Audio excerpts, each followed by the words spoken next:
sering kami ulas juga di sini, ada istilah puber kedua. Terus terang saya investigasi kecil-kecil sampai suka stalking media sosialnya yang sebelumnya ini hanya ratusan. Pernikahan itu adalah suatu proses di mana kita saling belajar satu sama lain.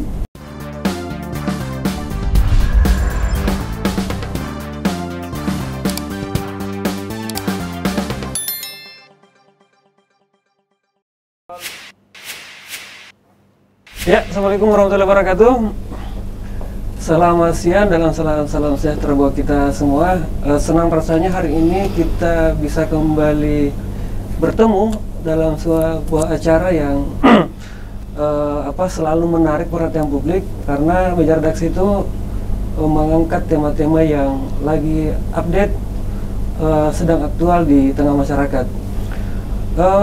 Meja redaksi kali ini akan mengangkat tema tentang menjaga setia untuk keharmonisan rumah tangga, belajar dari kasus Iqbal Asnan versus Najamuddin Sewang. Di tengah-tengah saya sudah ada 3 Kartini masa kini.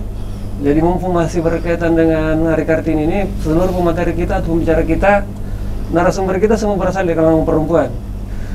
Yang pertama ada Ibu Vivi Andriani Amri. Beliau adalah Kepala Bidang Diklat BKPSDM Kota Makassar. Kemudian ada psikolog kita, beliau adalah Novita Maulidia Jalal, MSc Psikolog.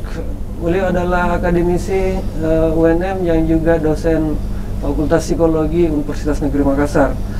Dan yang terakhir adalah intelektual perempuan muda kita. Beliau adalah Bu Dr. Rosneni Daga, SMM CPHCM, Direktur Pasca Sarjana Institut Bisnis dan Keuangan Nitro Makassar. Bersama ini juga kami ingin sampaikan bahwa seluruh narasumber kami, termasuk moderatornya sendiri, telah menjalani vaksinasi lengkap, sehingga pada kesempatan ini kami akan membuka masker agar penjelasan kami, suara kami lebih bersih, lebih jelas untuk didengarkan oleh publik. Kepada para narasumber saya silakan membuka masker untuk menjadi pembicara sebentar. Terima kasih. Terima kasih saya ucapkan kepada redaksi dari Media Fajar untuk menanggapi, kami selaku penanggap pertama menanggapi dari sisi aparatur sipil negara terkait dengan merebaknya informasi kejadian yang terjadi pada pemerintah Kota Makassar, dalam hal ini oleh Bapak Kasat Pol PP nonaktif Pak Iqbal Asnan dengan korban almarhum Bapak Najamuddin Sewang. Kita ketahui sebagai seorang aparatur sipil negara ini kita telah dibentengi oleh aturan kepegawaian, sehingga konsekuensi dari menjadi seorang aparatur sipil negara ini sebelumnya telah diketahui apa-apa yang menjadi aturan dalam hal kepegawaian. Dalam hal ini aturan kepegawaian yang harus kita ketahui sebagai seorang aparatur sipil negara, yaitu adanya PP 53 tahun 2010 yang telah diperbaharui menjadi PP nomor 94 tahun 2021. Nah, di sini kita sebagai seorang aparatur sipil negara tidak boleh dan tidak boleh lalai terhadap aturan kepegawaian ini. Di dalam aturan kepegawaian ini sudah ada kewajiban dan larangan, sehingga apapun tindak laku, perilaku yang dilakukan oleh pegawai negeri sipil baik di luar jam kedinasan ataupun jam kedinasan ini dibatasi oleh aturan kepegawaian ini, sehingga dengan adanya hal-hal kejadian yang seperti ini kita otomatis pasti larinya diarahkan kepada aturan kepegawaian ini. Mungkin itu. Jadi tidak dibatasi oleh jam kerja ini, Bu, ya, aturan ini tadi. Iya, aturan ini jadi mulai hanya berlaku jam 8 sampai jam 4 sore. Betul. Jadi di dalam melaksanakan kewajiban sebagai seorang pegawai negeri sipil ini diatur dalam sesuai tadi yang saya katakan, peraturan pemerintah nomor 94 tahun 2021, baik di dalam jam kedinasan maupun di luar jam kedinasan. Oke, Bu, saya beralih ke Bu Rosneni. Barusan ini termasuk yang menyimak ini informasi ini belakangan ini. Barusan dia pagi-pagi selalu cari koran gara-gara mau update informasi tentang itu. Nah, dari sudut pandang tokoh perempuan dan sekaligus akademisi, bagaimana Ibu melihat kasus ini dan kira-kira dari sisi akademisi melihatnya ini apa yang menjadi kelemahan dari institusi pemerintahan sehingga hal ini kemudian terjadi dan sangat fatal akibatnya. Silakan Bu Rosnani. Terima kasih. Bismillahirrahmanirrahim. Assalamualaikum warahmatullahi wabarakatuh dan selamat siang. Salam sejahtera buat semuanya. Tema ini sangat-sangat menarik ya, dan saya sebagai perempuan termasuk sangat miris melihat ini, apalagi ini kejadiannya di bulan Ramadan. Almarhum Najamuddin Sewang itu meninggal pas 1 Ramadan dan setelah 2 minggu baru ketahuan. Dan kalau tadi disampaikan oleh Pak Rido bahwasanya saya termasuk orang yang ini ya, saya termasuk terus terang saya investigasi kecil-kecil sampai suka stalking media sosialnya yang sebelumnya ini hanya ratusan, pada saat kejadian ini sampai ribuan, dan ternyata yang banyak yang stalking mau mengetahui siapa sih sebenarnya si A dan siapa sih sebenarnya si B ini, kok bisa terjadi seperti ini. Tadi sudah disampaikan bahwasanya sebenarnya kalau di ASN kan kita diikat oleh aturan kan seperti itu, tapi ya bisa saja ada ASN yang nekat. Jadi dia sudah tahu bahwasanya ada aturan, kalau misalnya ini dilanggar ya pasti seperti ini, pasti terlalu banyak yang dikorbankan, tapi ya ada juga yang nekat. Nah, kalau saya di dalam diskusi biasanya di grup ya saya sampaikan ya, seperti itulah yang mungkin cinta yang bisa membutakan naluri manusia, dan inilah yang terjadi. Ini bisa membutakan nalurinya kita semuanya.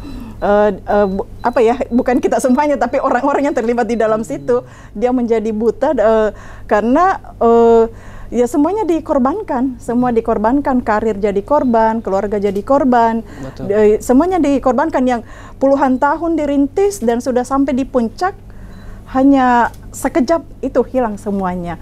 Nah, itu biasa yang terjadi. Kenapa? Karena kalau saya melihat pengelolaan emosional dari individunya ini tadi, pengelolaan emosionalnya dari individunya ini tadi. Kenapa? Karena di saat dia terlibat dengan dengan cinta terlarang ini, tidak mampu mengolah emosinya.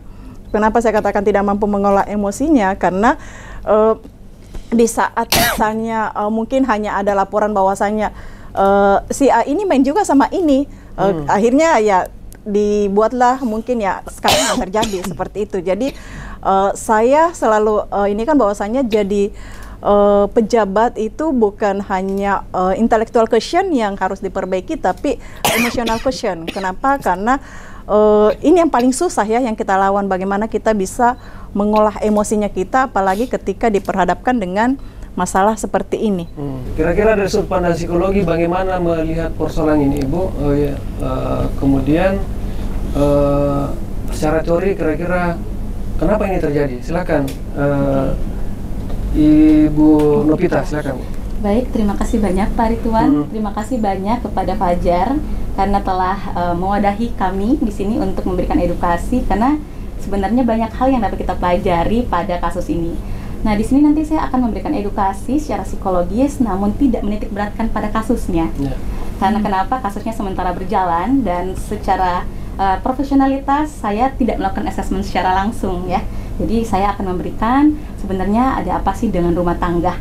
Kok ada rumah tangga yang sudah 1 tahun, 2 tahun, bahkan berpuluh tahun tetap saja ada konflik. Apakah memang konflik itu adalah hal yang wajar atau tidak wajar terjadi ya? Nah, di sini juga menjadi pembelajaran buat saya pribadi. Jadi sebenarnya rumah tangga itu bukanlah sesuatu yang terbangun dalam 1 hari pada saat ijab kabul selamanya akan sempurna. Jadi pernikahan itu adalah suatu proses di mana kita saling belajar satu sama lain. Nah, seperti yang tadi narasumber keduanya mengatakan cinta, keywordnya cinta ya. Nah, kenapa sih dengan adanya cinta banyak yang dikorbankan? Perlu kita ketahui bahwa cinta adalah emosi dasar yang lahir itu Allah sudah berikan, Tuhan telah berikan. Jadi tidak ada anak kecil yang belajar di sekolah untuk mempelajari cinta. Cinta itu sudah ada. Makanya jangan kita heran kalau banyak kasus yang terjadi itu karena asal muasalnya itu karena cinta. Banyak anak-anak yang narkoba, judi, pencuri dan sebagainya itu karena kehilangan cinta dari rumah. Banyak suami-suami yang selingkuh juga kehilangan cinta dari rumah. Atau banyak juga istri yang melakukan perselingkuhan karena cinta juga nih yang dikejar. Jadi sebenarnya cinta itu dapat terjadi pada siapapun, tidak melihat strata pendidikan, tidak melihat jabatan, tidak melihat usia. Cinta itu adalah kebutuhan dasar manusia. Nah, kenapa? Bukannya cinta harus membuat kita bertahan, Bu? Ya, itulah disebut dengan kesetiaan. Jadi bertahan itu adalah proses. Kesetiaan itu adalah upaya untuk mempertahankan cinta.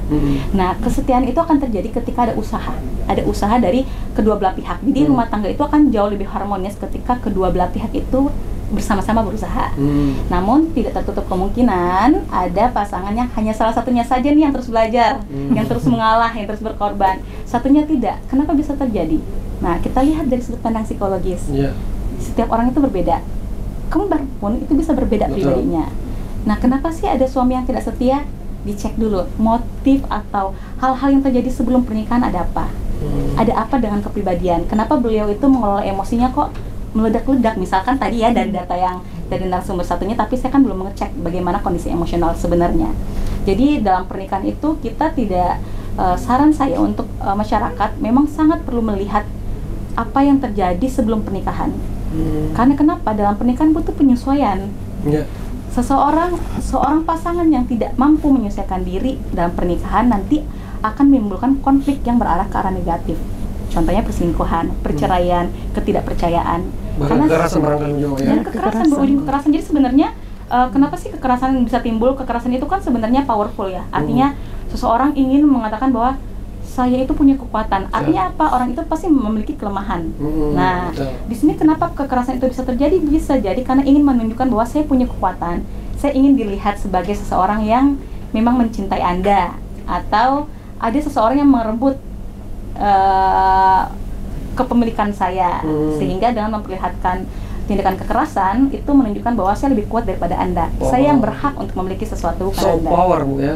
Iya, karena diusik mungkin seperti itu. Jadi tapi sejauh ini saya belum mendapatkan data baru dari sosial media, jadi belum bisa kita simpulkan atau diagnosa bahwa ini motifnya adalah memang emosionalnya yang terganggu atau apa. Tetapi memang mengejar cinta itu ya benar tadi yang dikatakan, ketika cinta itu tidak didapatkan di rumah, bisa terjadi di tempat lain. Apa yang membuat cinta itu terbangun?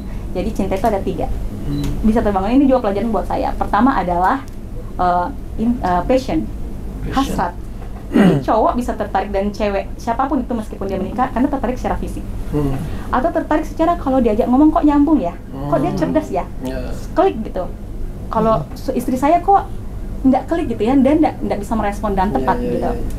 Yang kemudian apalagi posisi karir, ekonomi.